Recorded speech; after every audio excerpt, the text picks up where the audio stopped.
पीछे। क्या नाम हो आपका? मंजर आलम। मंजर आलम जी, हाइट काफी आपकी क्या? 6.5 फीट। 6.5 फीट।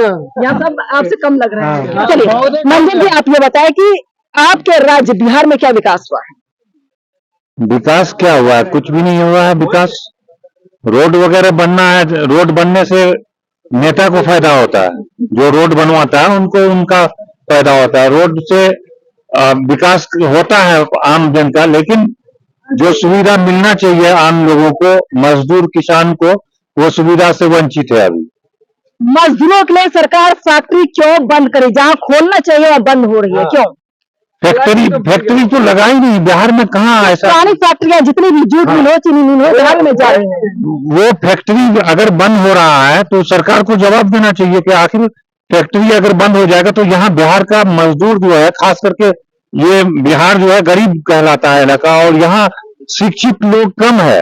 मजदूरी के लिए पंजाब और दीगर मतलब राज्य में जाकर के मजदूरी करते हैं, तो बार बार इतना यहाँ का सरकार का जिम्मेदारी क्या नहीं है कि वहाँ यहाँ कोई मतलब मजदूर का मतलब इंतजाम किया जाए, कोई कारखाना खोला जाए। ऐसा जमीन जो है बंजर पड़ा हुआ है, जहाँ वहाँ फैक्ट्री अगर खोल दे तो कम से कम हजारों मजदूर अपना क्षेत्र में कमा सकता है, खा सकता है, पलायन नहीं होगा। इसके लिए मतलब सरकार को कदम उठाना चाहिए। जी बिल्कुल। लेकिन अब तक कुछ नहीं हो रहा है। अब तक कुछ नहीं हो रहा है। और अगर पलायन कर भी रहा है मजदूर अगर यहाँ का, तो मजदूर के लिए कम से कम सरकार को यहाँ का विशेष सुविधा देना चाहिए आने जाने के लिए। अभी छठ पूजा और दीपावली ये सब मौसम में गाड़ी भी मिल रहा था। जो रिजर्वेशन होता है, रिजर्वेशन में जनरल जैसा बोगी मतलब कर दिया था, बना हुआ था, और लोगों को जो है इतना कठिनाई हुआ आने जाने में। अररिया कोर्ट जो मनी तक ट्रेन नहीं आती है, लोगों को परेशानी होती है, पूर्णिया आना पड़ता है या फिर कटिहार जाए मेन ट्रेन पकड़ने के लिए, कहीं अगर बाहर जाना चाहते हैं, आखिर क्यों नहीं ट्रेन आ रही है? ट्रेन चाहिए, होना चाहिए यहाँ पे। ट्रेन बिल्कुल होना चाहिए। इनके लिए जो है राज्य सरकार और केंद्र सरकार दोनों का जिम्मेदारी है कि ट्रेन जो है हर क्षेत्र में जहाँ भी लोगों का आवागमन है वहाँ ट्रेन आना चाहिए। पहले तो आता था, अब बंद हो गया। अच्छा, देश के प्रधानमंत्री ने कहा था कि जितने भी स्टेशन है, रेलवे स्टेशन है, सबको यानी एयरपोर्ट जैसा चमका दिया जाएगा। कितने आप बिहार में ऐसा स्टेशन देखे जो एयरपोर्ट जैसा दिखता हो? बिहार में रेलवे स्टेशन का बात करें तो एयरपोर्ट जो होता है ना, एयरपोर्ट का जो मामला पहले था वो अब नहीं दिखाई दे रहा है। और रेलवे स्टेशन का तो हम कहेंगे कि मतलब पहले से बदतर हो गया। यहाँ कोई जांच है ही नहीं, जांच के नाम पर कुछ नहीं है। पहले लालू के टाइम में हम लोग देखे थे कि लालू प्रसाद जो है मुख्यमंत्री रहते, पटना स्टेशन वो जो है चले गए थे, तो लोग जो है ये जो है मतलब स्टेशन मास्टर ये लोग हरकता था कि नहीं लालू जो है मतलब जांच करने के लिए कभी भी निकल सकता है, तो इस वजह से डरता भी था। और लालू जो है अपना रहते मंत्रालय अपना इसमें टाइम में वो जो है विकसित ये भी कराया था, विकास भी कराया था रेलवे का।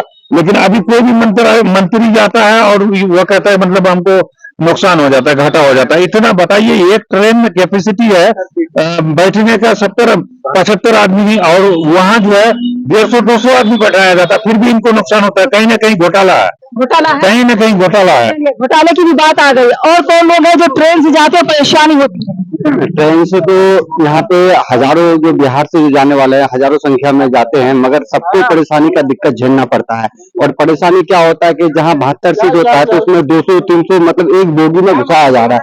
तो जो मंत्री है मतलब रेलवे मंत्री है जिसको बनाया गया, वो बोल रहा है कि घाटे में जा रहे हैं। तो भाई कैसे घाटे में जा रहे हैं? जनरल में तो पैर रखने, इस बार जो सूरत से लेके जो मतलब भागलपुर तक जो ट्रेन आई उसमें जनरल बोगी में 3-3, 4-4 आदमी का मतलब जो वहीं पे ये हो गया, मतलब मर गया हो, मौत हो गई उनकी। तो ऐसा स्टेज है। तो ये केंद्र सरकार जो है ना हमेशा जुमला बंदी में आगे रहता है, चाहे अमित शाह हो या नरेंद्र मोदी हो, इन लोग का सिर्फ जुमला ही बाजी है और इससे ज्यादा कुछ नहीं। सकते हैं कि सरकार चाहे किसी की भी हो, केंद्र सरकार हो या राज्य सरकार हो, मजदूरों के लिए नहीं सोचती। कुछ नहीं है, दोनों ना, चाहे केंद्र या राज्य, दोनों नहीं सोच रहे हैं कि यहाँ के मजदूरों के हित में कुछ किया जाए, बिहार में कुछ फैक्ट्री वगैरह लगाया जाए, मगर ऐसा दोनों की नीति में नहीं है। दोनों सिर्फ जुमलेबाजी में ही उतरे हुए हैं।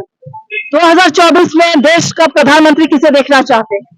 विकास को देखते हुए? विकास जो 2014 से पहले जो विकास हुआ था अब आने के बाद जो नरेंद्र मोदी आया, मतलब 5 साल 10 साल से जो सरकार में है अभी, तो इनके आधार में हम लोग को तो समझ में आया कि विकास हो रहा है कि नहीं हो रहा। रही बात राज्य सरकार, जो मुख्यमंत्री पिछले 5 साल रहे, मतलब वो पिछले ये 5 साल छोड़ कर गए, तो थोड़ा बहुत जो विकास हुआ, मगर अभी जो है बिल्कुल भ्रष्टाचारी चल रहा है। चाहे जिला से लेकर या मतलब राजधानी से लेकर प्रखंड तक, सभी जगह जो है भ्रष्टाचारी में डूबे हुए हैं।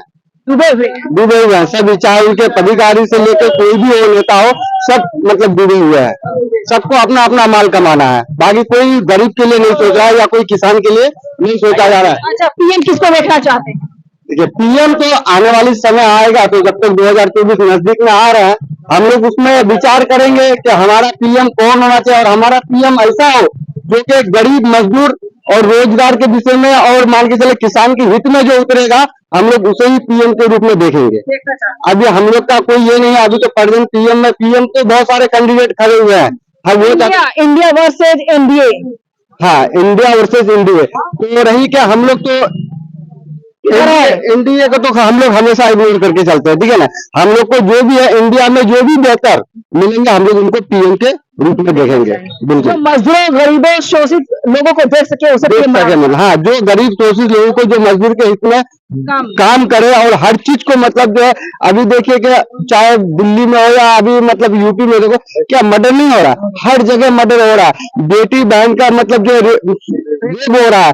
तो ये सब चीज जो है केंद्र सरकार बैठे हुए, अभी देखिए कि दिल्ली में मतलब जो हमारे पहलवान महिलाओं के साथ में क्या क्या हुआ, मगर उनको एक आरोप तक भी लगाया नहीं जा रहा। अभी एक देखिए मतलब जो सांसद जो यूपी से आते हैं, मायावती के सांसद, उसको खड़ी खोटी एक सांसद के अंदर में सुनाया जा रहा है। तो हमारे केंद्र सरकार जो बैठे हुए क्या देख रहे हो, जो कि हर चीज संविधान से चलता है। क्या आपको लगता है कि संविधान के रास्ते पर सरकार है और फॉलो करती है? बिल्कुल नहीं है, संविधान के रास्ते में सरकार है ही नहीं है। उनके कानून सबके लिए देश में बराबर है या नहीं? अमीर के अलग, गरीब के लिए अलग, क्या लगता है? अमीर के लिए होगा, मगर गरीब के लिए बिल्कुल ही नहीं है।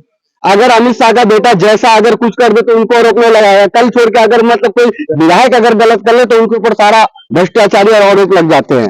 यही है मतलब हमारे केंद्र सरकार का प्रधान। कानून देश में सबके लिए बराबर नहीं है? बिल्कुल नहीं बराबर है बेटा।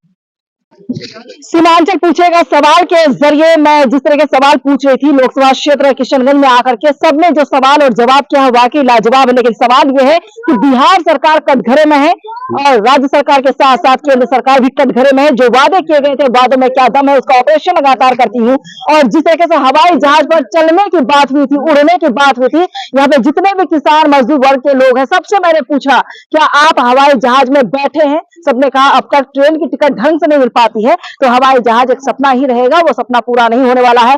और कहीं ना कहीं राज्य सरकार और केंद्र सरकार को चाहिए कि जो मजदूर वर्ग के लोग हैं, जो गरीब तबके के लोग हैं, जो गरीब है, उन पर ध्यान देने की जरूरत है। और हर एक राज्य के साथ साथ बिहार को भी विकसित करने की जिम्मेदारी राज्य सरकार और केंद्र सरकार को लेना होगा, क्योंकि जब वोटर्स करते हैं तो उम्मीद के साथ करते हैं, और आप उम्मीद पर खड़े नहीं उतरेंगे तो कहीं ना कहीं जनता जवाब देने के लिए भी तैयारी में अब जुट चुकी है।